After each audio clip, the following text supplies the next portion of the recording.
Hello friend, स्वागत है आपका अपने चैनल ई गुरुकुल ज्ञान पर। हम पढ़ रहे हैं हिंदी साहित्य का इतिहास और हम पहुंच गए हैं प्रगतिवादी साहित्य पे। इस प्रगतिवादी साहित्य में हमने ऑलरेडी 2 पार्ट कवर कर लिए हैं। आज हमारा पार्ट 3 है। अगर हम ओवरऑल देखेंगे तो हमने आदिकाल, भक्तिकाल, रीतिकाल कंप्लीट कर लिया है। आधुनिक काल में भी भारतीय युग, द्विवेदी युग, छायावादी युग कंप्लीट कर लिया है और प्रगतिवादी साहित्य पर पहुंच गए हैं। अगर आप हिंदी से टीजीटी पीजीटी की तैयारी कर रहे हैं, किसी भी स्टेट से हैं आप, या फिर आप केवीएस एनवीएस किसी की भी तैयारी कर रहे हैं, तो ये महत्वपूर्ण सीरीज आपके लिए ही है। इसमें महत्वपूर्ण प्रश्नों का संग्रह किया गया है जो किसी न किसी परीक्षा में आए हुए प्रश्न हैं। तो बढ़ते हैं बिना टाइम वेस्ट हुए अपने क्वेश्चंस की तरफ और आज की सीरीज को देखते हैं। इससे पहले हमने 106 क्वेश्चंस को कवर कर लिया है, देख लिया है, जो कि पिछले वीडियो में हमने कवर किए थे। अगर आपने वो वीडियो नहीं देखी है तो वीडियो के डिस्क्रिप्शन बॉक्स में लिंक है जहां से आप पुरानी वीडियो को देख सकते हो, जिससे एक तारतम्यता बन जाएगी, एक कंटिन्यूटी बन जाएगी, जिससे आप अपने सीरीज को और अच्छे से दुरुस्त कर पाएंगे। आपको पता रहेगा किसके बाद मुझे क्या पढ़ना है और कैसे पढ़ना है। ठीक है, तो आज के क्वेश्चंस को देखने से पहले थोड़ी सी बात करते हैं परीक्षा पर। ज़्यादा टाइम वेस्ट नहीं करेंगे। आप देखते होंगे कि जब हम तैयारी करते हैं बड़े ही जोश के साथ तैयारी शुरू करते हैं, और परीक्षा की तैयारी जो है इतनी जोश के साथ शुरू करते हैं और कुछ दिन पढ़ने के बाद हमारा मनोबल जो है ना वो टूटने लगता है, या फिर हम दूसरों को देखने लगते हैं। और हम ये बात आपसे क्यों कह रहे हैं, ये ऐसे ही नहीं कह रहे हैं, ये मेरा खुद का अपना एक्सपीरियंस है, मेरा खुद का अपना अनुभव है, जिसके आधार पर मैं ये बात कह रही हूँ। क्योंकि जब मैं परीक्षा की तैयारी कर रही थी मेरे साथ भी ऐसे होता था, लेकिन जब चीजें बाद में समझ में आई कि नहीं बहुत हो गया, ऐसे नहीं करना है। एकदम से आप देखते हो कि कुछ लोगों को 4 महीने 3 महीने ही वो तैयारी करते हैं और उनको सफलता मिल जाती है। क्या कारण है कि वो 3-4 महीने में ही सफल हो जाता है, और हम 3 साल से लगे हुए हैं, 4 साल से लगे हुए हैं और हमें सफलता नहीं मिल पा रही है।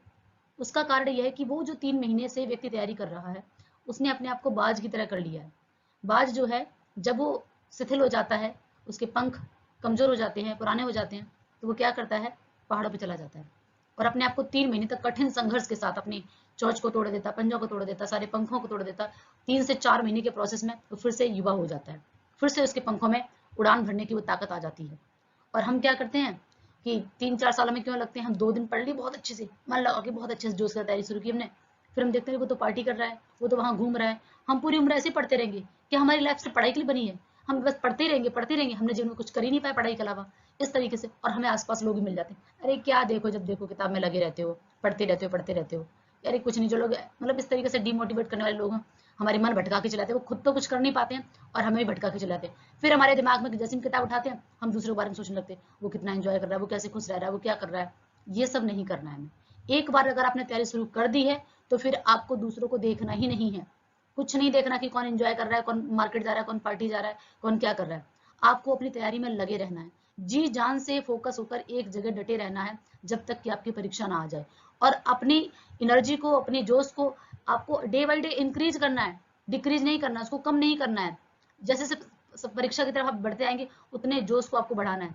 जो रेस लगाते हैं, दौड़ लगाते हैं, वो लोग क्या करते हैं, जब हमारा बिल्कुल पॉइंट सामने होता है, टच करना है, तो पूरी जान लगा देते हैं कि अब मुझे उस पॉइंट को पहुंचने के लिए सेकंड, नैनो सेकंड से वो लोग फर्स्ट सेकंड थर्ड हो जाते हैं। तो वो तैयारी में हमें अपनी रखना है कि हमें पूरी जान जैसे से आगे बढ़ते जाए उतनी और तैयारी को मजबूत बनाते जाना है और जोश के साथ उसमें जुट जाना है, तभी हमें सफलता हासिल हो पाएगी। तो आज के क्वेश्चंस को देखते हैं। गिरजा कुमार माथुर, हम ये जो पढ़ रहे हैं ये वाले क्वेश्चंस हैं हमारे कि कौन तार सप्तक के कवियों में नहीं है। ये जो हेडिंग है, यहाँ से कुछ क्वेश्चंस हमने पिछले वीडियो में कवर कर लिए थे और कुछ क्वेश्चंस यहाँ पे रह गए हैं। तो इससे पहले क्या है कि यहाँ पे आप देखें कुछ लोगों की क्वेश्चन नहीं है। क्वेश्चन क्या है कि क्वेश्चन की हेडिंग है कि जो तार सप्तक के कवि नहीं है, इनमें से कौन नहीं है। तो ये है गिरजा कुमार माथुर, अज्ञे, भारत भूषण अग्रवाल। अगर आपको याद होगा मैंने क्या बताया था, प्रभा मुक्ति भारत की, ठीक है, ये आपके ट्रिक जो मैंने बताई थी।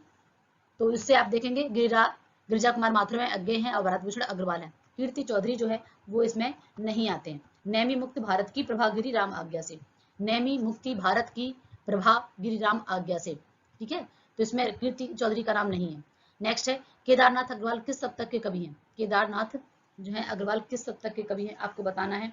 4 सप्तक है, प्रथम को ही तार सप्तक कहा जाता है, द्वितीय, तृतीय और दूसरा, तीसरा, चौथा, ठीक है। और पहले को क्या कहा था, सप्तक कहा जाता है।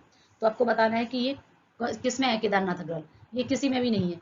अक्सर कंफ्यूजन क्यों आती है, केदारनाथ अग्रवाल और त्रिलोचन, गिरिजा कुमार माथुर, भारत अग्रवाल, ये कुछ कभी ना एक साथ के हैं, समकालीन कवि हैं। तो कई बार कंफ्यूजन हो जाती है, ऐसा लगता है कि केदारनाथ अग्रवाल जी भी, क्योंकि प्रगतिवादी है तो लगता है कि ये भी यहाँ पर होंगे, तो ये किसी भी सप्तक में नहीं है।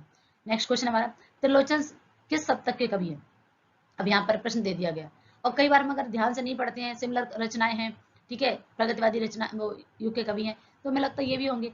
तो ये भी किसी भी सप्तक में नहीं है, ना तार सप्तक में, दूसरे तीसरे में भी नहीं है।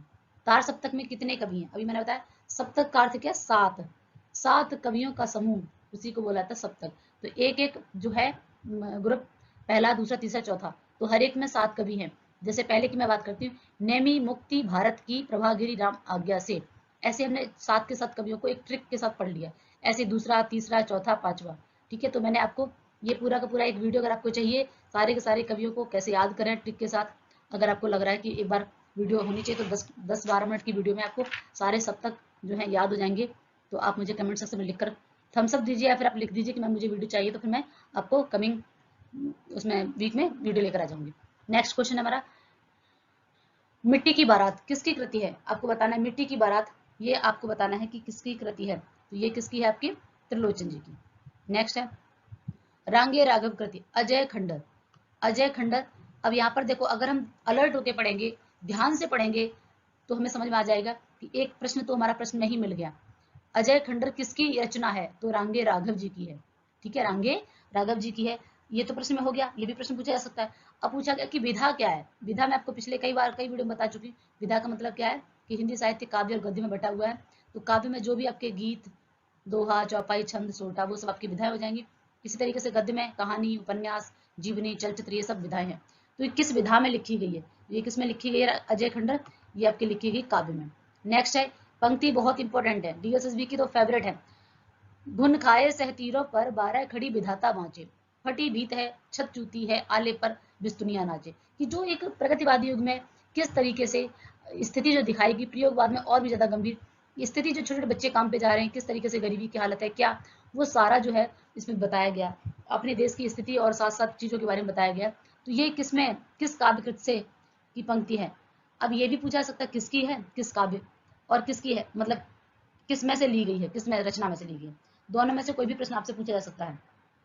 तो युगधारा, ठीक है। अब आपको बताना है युगधारा किसकी है, पिछली क्लास में पढ़ चुके हैं। युगधारा, सतरंगे पंखों वाली चिड़िया, प्यासी पथराई आंखें, याद आया आपको? नागार्जुन जी की। नेक्स्ट है, निम्न में से कौन सा कवि शोक गीत, सोनेट, ठीक है, सोनेट इंग्लिश में बोलते हैं, हिंदी में क्या होता है, शोक गीत के लिए प्रसिद्ध है। शोक गीत अगर देखेंगे, एक बहुत ही निराला जी का बहुत ही फेमस शोक गीत है, कौन सा है? उन्होंने अपनी बेटी के मृत्यु के बाद शमशान घाट में बैठ के लिखा था, सरोज स्मृति। वो भी एक सोनेट का ही रूप है, ठीक है, कि वो जब उनकी बेटी की मृत्यु हो जाती है तो शमशान घाट में बैठ के उन्होंने बेटी की याद में एक लंबी कविता के रूप में लिखा हुआ है, लंबी कविता के रूप में सरोज स्मृति, लेकिन वो भी एक सोनेट का ही टाइप है, शोक गीत है वो, ठीक है। अब यहाँ पर एक कवि ऐसे जो शोक गीत के लिए ही प्रसिद्ध है, फेमस है, वो कौन है आपको बताना है। तो वो कौन है? त्रिलोचन जी हैं। नेक्स्ट है धरती, शोक गीत, सोनेट के लिए धरती जो है वो शोक गीत है, ठीक है, एक सोनेट है। इसके लिए रचयिता कौन है आपको बताना है। धरती, सुमंगल सिंह सुमन, मुक्तिबोध, अजय, त्रिलोचन, आपको बताना है कि इसमें से कौन है। तो ये भी बताया कि सोनेट के लिए प्रसिद्ध है, तो इसमें त्रिलोचन जी ही, उनकी ही धरती जो है, ठीक है, सोनेट है। सिंदूर तिलकित भाल, सिंदूर तिलकित भाल आपको बताना है, काव्य कृति के रचयिता कौन है? दिनकर, उग्र, नागार्जुन, या फिर राहुल शंकरत्यायन, आपको बताना है। तो ये कौन है? नागार्जुन जी, ठीक है। नेक्स्ट है राह के दीपक, बहुत ही इंपॉर्टेंट रचना है, राह के दीपक काव्य कृति किसकी है? रांगे राघव, जैनेन्द्र, दुष्यंत कुमार, या फिर सुमित्रानंदन पंत जी की, आपको बताना है। ये किसकी है? रांगे राघव। राघव, राघव किसका नाम है? हम किसको बोलते हैं? भगवान राम को बोलते हैं राघव, ठीक है। राह के दीपक, भगवान राम जब कहाँ जा रहे थे? अयोध्या, तो राह में, ठीक है, बहुत ज्यादा कष्ट था, लेकिन भगवान राम को एक तरीके से कह सकते हैं भगवान थे वो, इसलिए राह में कोई कांटे ना मिलकर उनको क्या? दीपक, ठीक है, इस तरीके से। दीपक का काम किसने किया था? कह सकते हैं कि लक्ष्मण जी हमेशा उनके सपोर्ट में, उनके रक्षक बन के, मतलब साथ साथ उनके, मतलब सेवक बन के वो रहे हैं, ठीक है। तो वही है कि राह के दीपक राघव, रांगे राघव, ठीक है। निम्न में से किस कवि की मातृभाषा हिंदी नहीं है? इनमें से 4 कवि जो आपके सामने दिए गए हैं, आपको बताना है कि इसमें मातृभाषा हिंदी नहीं है, क्योंकि भारत में आप देखेंगे बहुत सारी बोलियां, बहुत सारी भाषाएं अलग अलग, कोई भोजपुरी में कुछ है, तो सब हिंदी में, हिंदी की बुक से निकले हुए हैं, लेकिन अपभ्रंश से, लेकिन एग्जैक्ट जो है वो हिंदी आपको बताना है कि किस कवि की नहीं है, आपको बताना है आंसर। तो ये है आपके रांगे राघव जी, ठीक है। नेक्स्ट है कर पाता यदि मुक्ति हृदय को, कर पाता यदि मुक्ति हृदय को, मस्तक को शासन से उतर पकड़ता वहां दलित की मंत्री के शासन से। ये पंक्ति काव्य कृति की, दलित पर भी रचनाएं जो है पूछी जाती हैं, दलित उपन्यास, दलित कहानी, दलित पत्रिकाएं मोस्ट इंपॉर्टेंट है। स्पेशली आप देखेंगे कि 2 से 3 क्वेश्चन आपके किसी भी एग्जाम के, बीएस में, एनबीएस में, DSSB में, या फिर किसी भी स्टेट में आपको 2 से 3 प्रश्न मिलते ही मिलते हैं। छोटा सा चैप्टर है, अगर आप देखेंगे तो कुछ 15-15 20 रचनाएं हैं जो मोस्ट इंपॉर्टेंट रचनाएं हैं दलित उपन्यासों के ऊपर, दलित कहानियों के ऊपर जो पूछी जाती हैं। तो यहाँ पर आपको बताना है अजय खंडर, यह दीप अकेला, धरती या कुरुक्षेत्र। ठीक है, तो आपको बताना है आंसर। तो ये कौन सा है? कुरुक्षेत्र। दुख सबको मांझता है, बहुत अच्छी पंक्ति है और मुझे ये बहुत मोटिवेट करती है पंक्ति। अगर देखें इतनी छोटी सी पंक्ति में आप देखेंगे तो किस मांझना मतलब क्या होता है कि जूने से हम क्या करते हैं, गंदे बर्तनों को साफ करते हैं, है ना। इसी प्रकार से दुख जब आता है व्यक्ति के ऊपर, जब कष्ट आता है, तो वो कष्ट जो है इंसान, आप देखेंगे कि ज्यादातर लोग है ना उस कष्ट से झेल कर, उस दुख को झेल कर वो क्या बन जाते हैं? सोना बन जाते हैं। मतलब अपने आप को वो मांझते हैं, मतलब अपने आप को चमकाते हैं दुख से ही निकल कर। आप कल आजकल यूट्यूब पे देखते हो कि एक ऑटो ड्राइवर का लड़का आईएएस बन गया, बस कंडक्टर था वो आईपीएस बन गया, ये बन गया। क्यों? कि दुख कष्ट ने पता है उस तरीके का जीवन, वो पूरा जीवन नहीं, तो उस समय वो निखारते हैं अपने आप को, और थोड़ा तपते हैं और मेहनत करते हैं और फिर वो निखर कर बाहर आते हैं। तो ये बताना है आपको कि किसकी है पंक्ति जो है, ये अज्ञे जी की है। अज्ञे जी का जो है पूरा नाम मैं पिछली क्लास में बता चुकी थी, आता ही है, आपको याद रखना है। हीरानंद सच्चिदानंद वासन अज्ञे, बहुत बार पूछा जाता है। ठीक है, नेक्स्ट क्वेश्चन हमारा, पहला तार सप्तक किस कवि, किस नाम से प्रकाशित है? अभी मैंने आपको बताया था कि जो पहला सप्तक है उसको हम कभी भी पहला सप्तक नहीं बोलते, द्वितीय सप्तक, तीसरा सप्तक और चौथा सप्तक बोलते हैं। इसको पहला सप्तक नहीं बोला जाता है। ठीक है, पहला जो है उसको ही तार सप्तक कहा जाता है। लेकिन आंसर जैसे आप देखेंगे तो वहां पर आपको तार सप्तक के नाम से देना है। ठीक है, तार सप्तक के नाम से। तो सिंपल से आप बताइए कौन सा आंसर आपका हो जाएगा। तो ये है तार सप्तक, इसको पहला दूसरा तीसरा नहीं बोला जाता है। ठीक है, कि पहला सप्तक दूसरा तीसरे का नाम है, पहले को ही तार सप्तक कहा जाता है। तो ये भी कई बार कंफ्यूजन में हो जाते हैं बच्चे, पहला सप्तक लगा के आ जाते हैं। पहला नहीं होता, तार सप्तक ही उसको कहा जाता है। प्रतीक और दिनमान पत्रिकाओं के संपादक कौन है? अब तो आपने बता समझ में आ गया होगा। प्रतीक और दिनमान ये अज्ञे जी की पत्रिकाएं हैं जिनका संपादन किया था अज्ञे जी ने। तार सप्तक के कवियों को राहों का अन्वेषी, ये बहुत बार आई हुई। ठीक है, ये किसने कहा है, कितने बार पूछा गया? बहुत बार। आप इसको लगा लीजिए टिक, मोस्ट इंपोर्टेंट में, कि राहों का अन्वेषी किसने कहा है, किसको कहा है। दो प्रश्न पूछे जाते हैं, किसने कहा है? अज्ञे जी ने कहा। ठीक है, किसको कहा है? तार सप्तक के कवियों को कहा है। ठीक है, अब तार सप्तक के कवियों को मतलब जो पहला वाला तार सप्तक, यानी कि पहला दूसरा ऐसा कहीं मेंशन, तार सप्तक के कवियों को, तो तार सप्तक के कवियों को राहों का अन्वेषी अज्ञे जी ने कहा। नेक्स्ट प्रश्न है, आज मैं अकेला हूँ, अकेले रहा नहीं जाता, जीवन मिला है यह, रतन मिला है ये, फूलों में मिला है ये, धूल में मिला है ये। ठीक है, आपको बताना ये पंक्ति जो है किसकी है, आपको आंसर अपना बताना है। ये त्रिलोचन जी की पंक्ति है। नेक्स्ट है हमारा, मैंने उसको जब जब देखा, लोहा देखा, लोहे जैसा तपता देखा, गलते देखा, ढलते देखा, मैंने उसको गोली जैसा चलते देखा। अब देखो यहाँ पर इस पंक्ति में देखिए आप, प्रगतिवादी प्रयोगवादी में जो जो राइटर है ना, वो बहुत ही ज्यादा में अंदर से भावुक भी कर देते हैं और प्रेरित भी कर देते हैं, जिस तरीके से समाज को झकझोर देने वाली स्थिति को लिखकर। मैंने उसको जब जब देखा, जैसे एक तरीके से देखें, लोहा जो है वो कभी कभी आपको तपता हुआ देखा, लोहे को ही आग में तपा के उसको औजार बनाए जाते हैं, बिल्कुल आग में देखा होगा आपने लोहार जो है वहां पर। और गलती भी देखा, जब उसमें जंग लग जाती है ना तो गल भी जाता है, वो ढल जाता है, और लोहे से बंदूक गोली भी निकलते हैं। तो उस तरीके से ये पंक्ति जो है किसकी है, आपको बताना है अपना आंसर। तो ये केदारनाथ अग्रवाल जी। ठीक है, नेक्स्ट है, पंथ के साथ रूपाव, रूपाव पत्रिका जो है सुमित्रानंद पंत की है। अगर ये पूछा जाए क्वेश्चन यहीं से केवल इतना कि रूपाव पत्रिका का संपादक किसने किया, सुमित्रानंद पंत जी ने किया, पर इनके साथ में और कौन था ये भी है। ठीक है, लेकिन ज्यादातर तो ये पूछा था कि रूपाव पत्रिका के संपादक जो है कौन रहे, किसने किया, तो पंत जी ने किया। लेकिन इनके साथ में और कौन था वो पूछा जाता है, तो आपको बताना है कौन, नरेंद्र शर्मा जी। ठीक है, नेक्स्ट है हमारा, किस कवि को कवियों का कवि कहा गया? देखो कवियों का कवि, ये कवियों के उपनाम भी बहुत ज्यादा आते हैं, बहुत ज्यादा आते हैं। ये सीरीज हमारी लगभग कंप्लीट होने वाली है, ज्यादा इसमें बचा नहीं है कुछ। ठीक है, लगभग इसमें हम 10 से 12 दिन में पूरा कंप्लीट कर देंगे, पूरा हिंदी साहित्य का हमारा सीरीज कंप्लीट होने के बाद हम इसे जो हमारा नोट्स है उससे मैं आपको तैयारी करवाऊंगी, जिसमें दलित उपन्यास एक साथ रखा गया है, तार सप्तक के कवियों की ट्रिक बनाई गई है, कवियों के उपनाम एक जगह रखे गए हैं। ठीक है, ऐसे मोस्ट मोस्ट टॉपिक जो है मैंने एक एक जगह कंपाइल करके ट्रिक के साथ जब मैं तैयारी कर रही थी तब मैंने मेहनत की थी, वो मैं आपके साथ शेयर करूंगी, आपकी मदद करूंगी, जिससे आप भी सफलता हासिल कर सकें। अगर आपने अभी तक मेरे चैनल को सब्सक्राइब नहीं किया है तो प्लीज़ चैनल को सब्सक्राइब करना, जिससे आपको अपकमिंग जितनी भी वीडियो हैं आपको मिल सकें, और दोस्तों के साथ शेयर भी कर दें जिससे उनकी भी हेल्प हो सके। तो पहला प्रश्न आप ये देखेंगे कि किस कवि को कवियों का कवि कहा गया, कवियों का कवि कहा गया, आपको बताना है कि वो कौन है। तो ये है आपके शमशेर बहादुर। देखो शेर बहादुर, किसी व्यक्ति ने क्या किया, शेर शेर को मार के बहादुर बन गया तो वो कवियों में कवि हो जाएगा, ठीक है। ऐसा थोड़ा थोड़ा ट्रिक के साथ हम पढ़ते तो हमें याद रहते। वो क्यों बहादुर है? क्योंकि उसने शेर पर विजय प्राप्त कर ली है, ठीक है, कवियों का कवि हो गया। यह दीप अकेला, यह दीप अकेला, ये आपको बताना है कि किसका है। ये जो कविता है किसकी है आपको बतानी है, तो ये अज्ञे जी की कविता है, यह दीप अकेला।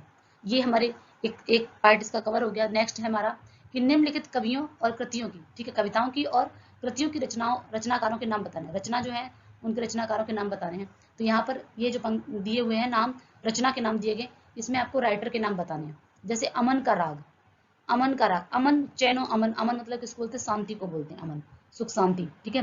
तो आपको बताना है कि अमन का राग किसकी है। अभी बताया था मैंने आपको, शेर बहादुर, एक शेर था किसने मार दिया, बहादुर बन गया, और वहां उस जगह पर क्या होगी? शांति होगी, अमन का राग हो गया। पहले शेर की जैसे भय था, लेकिन अब भय खत्म हो गया, क्या हो गया? अमन का राग हो गया। समझ है, उम्मीद है कि आपको इसे याद रख पाएंगे, ठीक है, क्योंकि बहुत सी रचना है, उनको याद रखने के लिए छोटी मोटी ट्रिक में उसमें लगानी पड़ती है, जिससे में, और हमें अलग से कोई कहानी नहीं बनानी ट्रिक की जिसमें दिक्कत आए। उसी में से देखो, शेर बहादुर, शेर बहादुर क्यों हो गया शेर? अब से एक बार आप सुन लेंगे, दोबारा जब भी क्वेश्चन आपके सामने आएगा, वो शेर बहादुर, व्यक्ति ने शेर को मार के बहादुर बन गया, और शेर मर गया तो क्या हो गया? अमन का राग हो गया।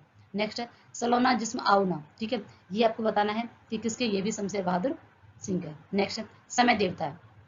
अभी देखो, समय देवता है, सच में समय देवता है, क्योंकि समय रहते हुए अगर हम चीजों को अचीव कर लेते हैं तो हमें क्या बन जाएंगे? हम राजा बन जाएंगे, नरेश बन जाएंगे। हम क्या बन जाएंगे? नरेश बन जाएंगे।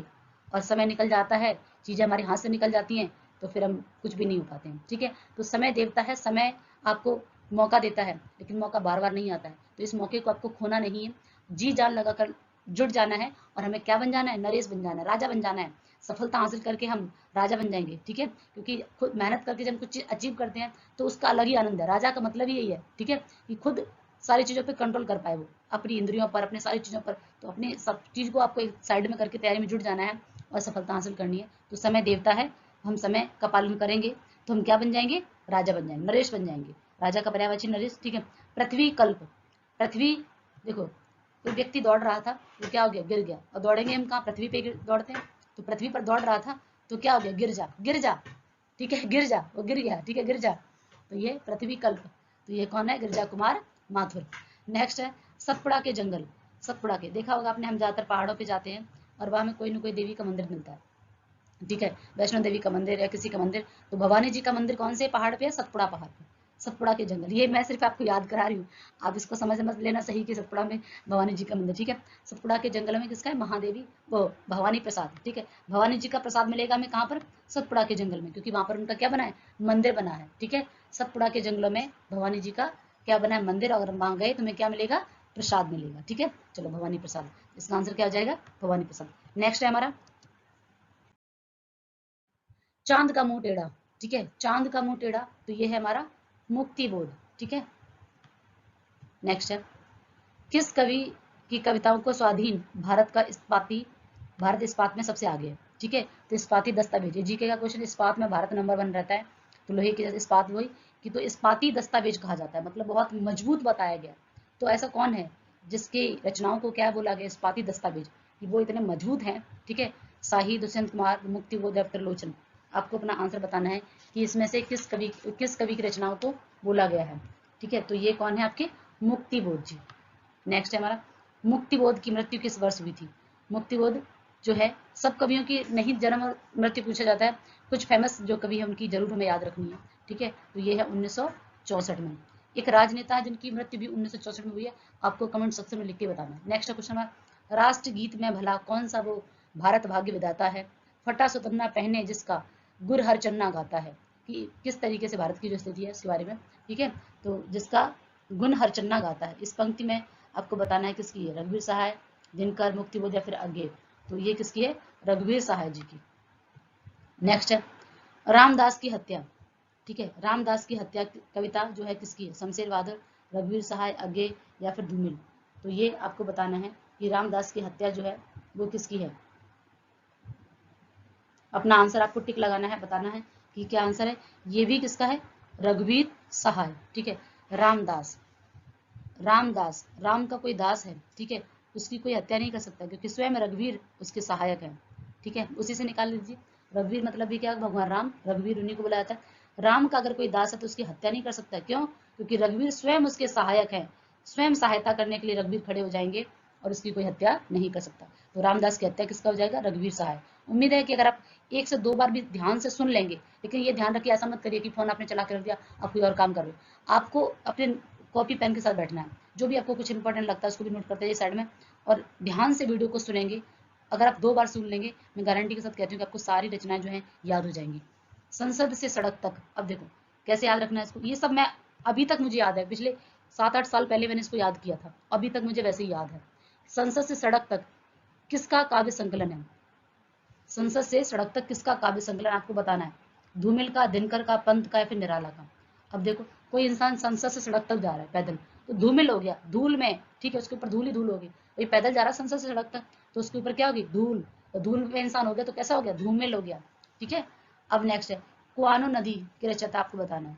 जंगल का डर, कुआनो नदी, ये आपको बताना है किसकी है, किसकी रचना है? देखो सर्वेश्वर दयाल सक्सेना की, सर्वेश्वर, ठीक है।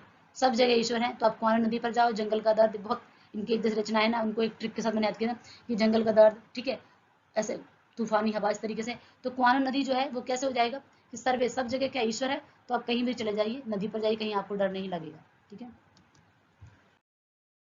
नेक्स्ट है सुदामा पांडे का प्रजातंत्र। सुदामा पांडे का प्रजातंत्र आपको बताना है, तो ये किसकी कविता है? कविता की रचयिता कौन है? सुदामा पांडे का प्रजातंत्र, तो ये कौन है? ये भी धूमिल। प्रजातंत्र, अभी देखो इनकी रचना कौन सी है? संसद से सड़क तक। अब आप देखिए, संसद से सड़क किसकी बात कर रहे हैं? राजतंत्र की, प्रजातंत्र की, ठीक है। संसद में कौन जाता है? राजनेता, प्रजातंत्र, लोकतंत्र की बात कर रहे हैं ना, तो एक जैसी रचना सुदामा पांडे का प्रजातंत्र, प्रजातंत्र, संसद, सड़क एक जैसी है, तो ये धूमिल की है, ठीक है। अभी हमने रूपाभ पढ़ा, रूपाभ किसका? सुमित्रानंद पंत जी का है। अब ये रूपाम्बरा, रूपाम्बरा काव्य संकुल है किसका? ये अलग है, रूपाभ मत समझ लेना इसको, रूपाम्बरा है ये, ठीक है। किसकी, इसके संपादक कौन रहे हैं आपको बताना है, तो ये कौन रहे हैं? अज्ञे जी। नेक्स्ट है निम्नलिखित में से कौन सा कवि फैंटेसी के लिए प्रसिद्ध है? फैंटेसी, ठीक है, आपको फैंटेसी के लिए बताना है कि कौन सा कवि प्रसिद्ध है, ठीक है, तो ये आपके मुक्तिबोध जी। नेक्स्ट है गीत फरोश चकित है दुख, गीत फरोश चकित है दुख, आपको बताना है। ये 2 रचनाएं जो हैं किसकी हैं? भवानी। देखो भवानी जी के हम क्या करते हैं? चकित है दुख, ये भी नहीं किया, इसलिए मैंने एक साथ कनेक्ट कर दिया। गीत फरोश, भवानी जी के हम जब गीत गाते हैं, भवानी माता को बोलते हैं, माता रानी को बोलते हैं, ठीक है, देवी माँ को बोलते हैं भवानी, ठीक है। तो भवानी जी का जब प्रसाद मिला, हमने उनके गीत गाए, तो हमें क्या मिला? प्रसाद। गीत गाए हमने जोश में, गीत फरोश, हमने गीत गाए भवानी जी के, माता रानी के, ठीक है। नवरात्रि में गीत गाते हैं ना माता रानी के, जगराता करते हैं, तो जोश के साथ में गीत गाए, तो भवानी जी का प्रसाद मिला। दुख भी चकित रह गया, भाग गया दुख हमारे पास से, कोई दुख नहीं बचा हमारे पास, तो भवानी प्रसाद मिश्र जी। नेक्स्ट है अंधेरे में, अंधेरे में आपको बताना है किसकी रचना है? यह है आपके मुक्तिबोध जी की, ठीक है। अंधेरे में, अंधेरे जब सब कुछ अंधकार में होता है, तभी हमें एक सूर्य की किरण मिलती है, कुछ भी एक ऐसा में हमें मुक्ति मिल जाती है, तो मुक्तिबोध अंधेरे में, ठीक है। इत्तिल्म हरी घास पर छड़वर, ये भी नहीं किया, इत्तिल्म और हरी घास पर छड़वर, आपको बताना है ये किसकी है? आपको बताना है किसकी है? इत्तिल्म। नेक्स्ट है हमारा नाश और निर्माण, ये आपके लिए, ये आप बताइए।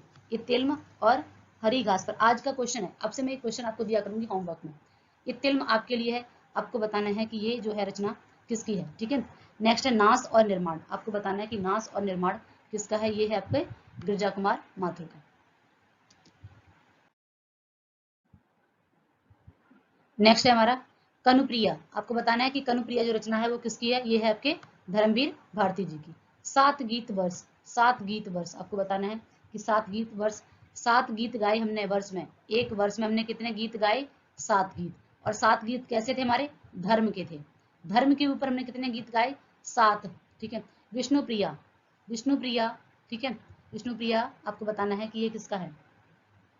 ये है आपके मैथिली षड गुप्त जी का। नेक्स्ट है प्रबंध काव्य, जितने भी हम पढ़ने जा रहे हैं नीचे सारे के सारे प्रबंध काव्य, ये एक भी क्वेश्चन बन सकता है कि जय भारत कैसा रचना है? ये एक प्रबंध काव्य है, ठीक है। प्रबंध काव्य और मुक्तक काव्य, प्रबंध एक जुड़े से कड़ी की कड़ी जुड़ी रहती है, जैसे कि हमारी रामायण है, महाभारत है। मुक्तक काव्य निराज जी ने लिखे हैं, जैसे आप कबीरदास के दोहे देखते हो, हर एक पद का अलग मीनिंग होता है, वो मुक्तक काव्य कहलाते हैं। तो प्रबंध काव्य ये सारे के सारे विक्रमादित्य, रश्मिरथी, उर्वशी, सभी के सभी प्रबंध काव्य हैं। तो ये प्रश्न भी बनता है और मोस्ट इंपोर्टेंट प्रश्न है। तो जय भारत जो है वो किसकी है? ये मैथिली षड गुप्त जी की। मैथिली षड, मैनली षड कहाँ पे? भारत में, जय हो भारत, ठीक है। मैनली षड, मैथिली षड, मैनली षड, जय हो भारत, जय भारत। विक्रमादित्य, ठीक है। आपको बताना है कि विक्रमादित्य उस समय राजा महाराजा सब अपने अपने गुरु भक्त रखते थे, जिसकी वजह से वो राजा बन पाते थे। तो विक्रमादित्य गुरु भक्त। रश्मि रथी बहुत ही इंपॉर्टेंट है और ये तो बहुत आसान है, दिनकर जी की है, आपको सबको पता होगा रश्मि रथी। ठीक है, उर्वशी, उर्वशी भी किसकी है? दिनकर जी की। नेक्स्ट है लोकायतन। लोकायतन आपको बताना है, तो ये किसकी है? सुमित्रा नंदन पंत जी की। लोकायतन, लोक को पता है सुमित्रा जी के, नंदन कौन थे? लक्ष्मण जी। ठीक है, लोक को, लोक मतलब जग, संसार, लोगों को पता है कि सुमित्रा नंदन कौन थे? लक्ष्मण जी। रितंबरा अब एक है, ठीक है, रितंबरा दूसरी है और चिदंबरा दूसरी है। रितंबरा पूछी जा रही है आपसे, कहीं ऐसा ना लगे कि मिसप्रिंट हो गया, गलत छप गया। ऐसा भी होता है कि बार एग्जाम में लगता है कि हमें पढ़ी नहीं होती तो गलत चिदंबरा होगा, नहीं, रितंबरा है ये। आपको बताना है कि रितंबरा जो है वो किसकी रचना है? ये आपके केदारनाथ मिश्र जी की, अग्रवाल नहीं है, मिश्र जी हैं। ठीक है, कनुप्रिया, कनुप्रिया आपको बताना है, तो ये कनुप्रिया ठंडा लोहा धर्मवीर भारती जी की है। महामानव, महामानव आपको बताना है किसकी है? ठाकुर प्रसाद सिंह। नेक्स्ट है द्रौपदी, द्रौपदी आपको बताना है किसकी है? तो ये है आपके नरेंद्र शर्मा की। ये सारे के सारे प्रबंध काव्य आप हेडिंग डाल के लिख लो, 10-12 हैं, प्रबंध काव्य हैं, मोस्ट इंपोर्टेंट है, आपसे पूछे जा सकते हैं कि द्रौपदी कैसा काव्य? प्रबंध काव्य। उत्तर जय, उत्तर जय आपको बताना है कि ये किसका? ये भी नरेंद्र शर्मा जी का प्रबंध काव्य है। ठीक है, नेक्स्ट है आत्मी जय, ये है आपके कुंवर नारायण जी का। तो ये आज की सीरीज हमारी यहीं तक रखते हैं, तब तक के लिए धन्यवाद और मिलते हैं अगले वीडियो में।